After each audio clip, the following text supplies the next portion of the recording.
नमस्कार, नवीन व्हिडिओमध्ये आपल्या सगळ्यांचं खूप खूप स्वागत आहे। आज आपण ढोकळा कसा बनवायचा ते पाहणार आहोत। ढोकळा बनवण्यासाठी 2 वाटी बेसन पीठ घेतलेलं आहे, 1 वाटी दही, तेल, इनो, साखर, पांढरे तीळ घेतले, तडक्यासाठी मोहरी, कढीपत्ता, कोथिंबीर घेतलेली आहे। एका भांड्यामध्ये दही आणि बेसन पीठ व्यवस्थित मिक्स करून घेणार आहोत। अशा प्रकारे आपण पीठ मिक्स करून घ्यायचं आहे। यामध्ये तेल घातले आहे। अशा प्रकारे आपण बॅटर बनवून घ्यायचं आहे। जास्त पातळही करायचं नाही, जास्त घट्टही ठेवायचं नाही। पाहू शकता तुम्ही अशा प्रकारे ह्याला व्यवस्थित एकजीव करून घेतलेलं आहे। पाणी थोडं थोडं करून आपण यामध्ये वापरायचं आहे। आपलं बॅटर तयार झालेलं आहे। भांड्याला व्यवस्थित तेल लावून घ्यायचंय।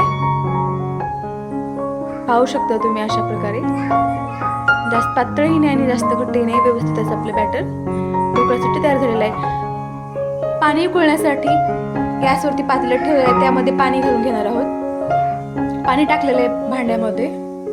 पाण्याला चांगली उकळल्यानंतरच यामध्ये आपण बॅटरचं भांडं ठेवायचं आहे। बऱ्याच वेळा काय होतं, बॅटरमध्ये इनो टाकून त्यामध्ये आपण नंतर भांड्यामध्ये पाणी गरम करायला ठेवतो। यामुळे काय होतं, इनो किंवा सोडा आपण बॅटरमध्ये घालतो, त्याला लगेचच हीट भेटली पाहिजे।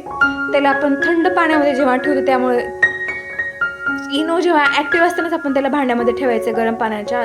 थंड पाण्यामुळे ठेवल्यामुळे काय होतं, इनो किंवा सोडा हा इनॲक्टिव्ह होतो, त्यामुळे आपला ढोकळा हा व्यवस्थित शिजला जात नाही।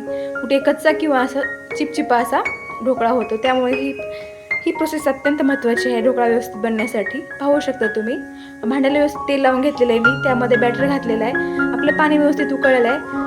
बॅटरमध्ये बऱ्याच वेळा यामध्ये एअर बबल्स असतात, त्याला व्यवस्थित असं बाहेर त्याला थोडंसं आपण हलवून घ्यायचं आहे। पाण्याला उकळी आलेले आहे, यामध्ये आपण बॅटरचं भांडं ठेवायचं आहे। अशा प्रकारे आपण भांड्यामध्ये बॅटरचं भांडं ठेवलेलं आहे।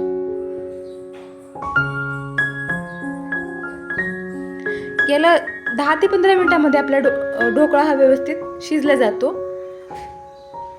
भांड्यातली वाफ बाहेर पडू नये यामध्ये मी त्याला काडीने टूथपिकने कव्हर करून घेतलेलं आहे, जेणेकरून आपला ढोकळा हा व्यवस्थित शिजला जाईल। पाहू शकता तुम्ही ही प्रोसेस होण्यासाठी आपल्याला 10 ते 15 मिनिट लागतात।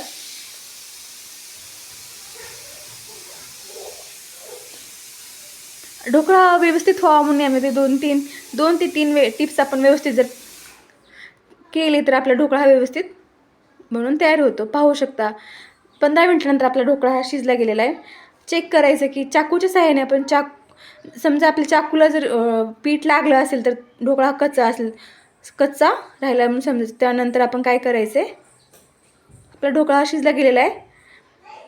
थंड झाल्यानंतर आपण याला प्लेटामध्ये बाहेर काढून घेत आहोत। पाहू शकता ढोकळा हा व्यवस्थित शिजला तर लगेचच आपला ढोकळा व्यवस्थित कुठेही न चिकटता भांड्याच्या बाहेर व्यवस्थित येतो। पाहू शकता तुम्ही व्यवस्थित आपला ढोकळा शिजलेला आहे, किती स्पॉन्जी झालेला आहे बघा। पाहू शकता तुम्ही अशा प्रकारे आपला ढोकळा तयार झालेला आहे। आता आपण तडक्याची तयारी करूया। यावरती मी पांढरे तीळ घालत आहे, टाकलेले आहेत।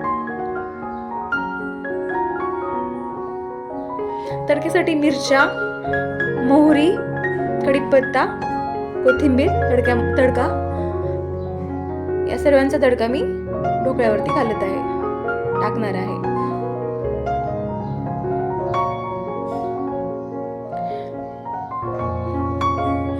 तडका आपला टाकून झालेला आहे, याची बारीक काप करून घ्यायचे आहेत ढोकळ्याचे। किती स्पॉन्जी, किती सॉफ्ट झालेले आहे बघा तुम्ही। पाहू शकता ढोकळा आपला बनवून तयार झालेला आहे। चला तर मग आपला ढोकळा खाण्यासाठी